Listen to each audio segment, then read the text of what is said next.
कि अपने सूट का रेट 10 लाख से करोड़ों पार किया, अपने सूट का रेट 10 लाख से करोड़ों पार किया, किसानों की फसलों के भाव बढ़ाने से इनकार किया। महंगाई ने लोगों की नाक में दम कर दिया है। तेल का रेट जितना कम हो जाना चाहिए था क्या उतना कम कर दिया है। काले धन पर यू टर्न, स्वामीनाथन पर यू टर्न 15-15 लाख लोगों के खाते में कब डलवाने वाले हैं? अब तो सरकार जी बता दीजिए अच्छे दिन कब आने वाले हैं।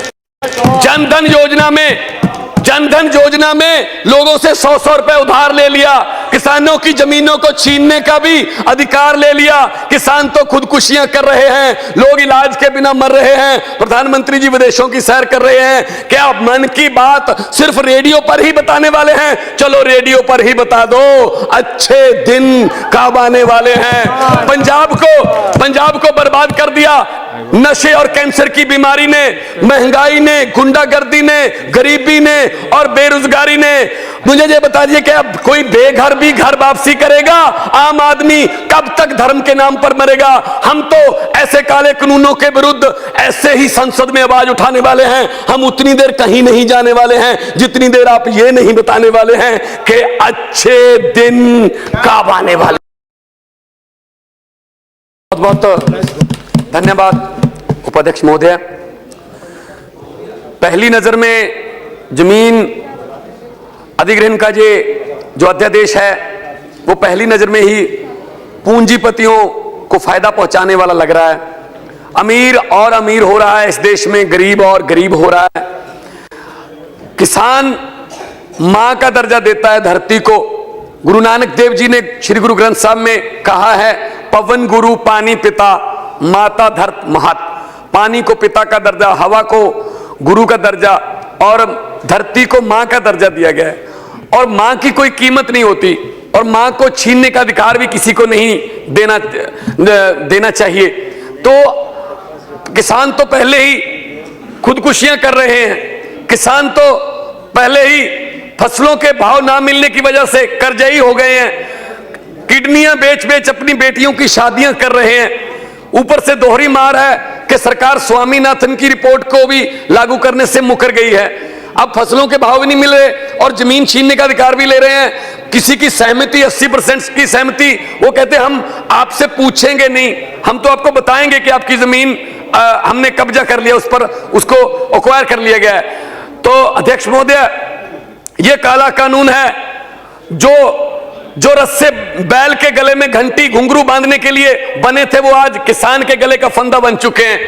तो ऐसे काले कानूनों से आप किसानों को जो नुकसान कर रहे हैं उसके बारे में शायद सरकार को भी अंदाजा नहीं है। पूरे देश में किसान जथेबंदियों ने बहुत संघर्ष किया, लंबा संघर्ष किया, तब जाके कांग्रेस सरकार ने ये बिल जो कानून बनाया था। लेकिन ऐसी कौन सी मजबूरी आ गई है कि 5 अप्रैल से पहले इसको पास करना है, इसको पारित करना है। ये बहुमत का इस्तेमाल गलत कर रही है बीजेपी सरकार। तो मैं आम आदमी पार्टी की तरफ से इस बिल का विरोध करता हूं। और जिस दिन हमने वॉकआउट किया था उस दिन सिर्फ एक पार्टी ने बीजेपी का साथ दिया था, वो भी पंजाब से रिलेटेड है, किसानों की पार्टी कहलाती है, उसका नाम है श्रोमणी अकाली दल। वो बैठे थे शायद अपनी एक वजीरी, एक मिनिस्ट्री को बचाने के लिए, शायद वो पंजाब के किसानों के बच्चों का गला दबाने तक जा रहे हैं। तो इस बिल के विरोध में मैं खड़ा हुआ हूं और इस बिल में मैं यही कहूंगा कि इस बिल को वापस ले ले तो कुछ नहीं बिगड़ेगा, अभी भी कुछ नहीं बिगड़ेगा। वापस लेना होगा ये बिल, क्योंकि पूरे देश में किसान जो हैं वो आंदोलन करने वाले हैं। ऑलरेडी अन्ना हजारे जी कर रहे हैं इस बात पे आंदोलन, जंतर मंतर पे उन्होंने ऑलरेडी ये धरना दिया है। और मैं ये कहना चाहता हूं, एक क्योंकि हमारी पार्टी के पास टाइम कम है, लेकिन कविता एक ऐसा माध्यम है जिससे बहुत बड़ी बड़ी बातें छोटे कम शब्दों में कही जा सकती हैं। जहां ना पहुंचे रवि वहां पहुंचे कवि। मुझे उम्मीद है बीजेपी वाले मेरे साथी ध्यान से सुनेंगे और अगर दिल करे तो मेज भी थपथपा देना अगर अच्छा लगे, क्योंकि वोटिंग तो बिप से करोगे, अगर दिल से वोटिंग करोगे तो मेरे ख्याल में रिजल्ट स्क्रीन पर बहुत कुछ उल्टे आने वाले हैं। लेकिन मैं ये एक कविता के जरिए पूछना चाहता हूं पूरी सरकार के 10 महीने का कामकाज कि अपने सूट का रेट 10 लाख से करोड़ों पार किया, अपने सूट का रेट 10 लाख से करोड़ों पार किया, किसानों की फसलों के भाव बढ़ाने से इनकार किया। महंगाई ने लोगों की नाक में दम कर दिया है। तेल का रेट जितना कम हो जाना चाहिए था, क्या उतना कम कर दिया है?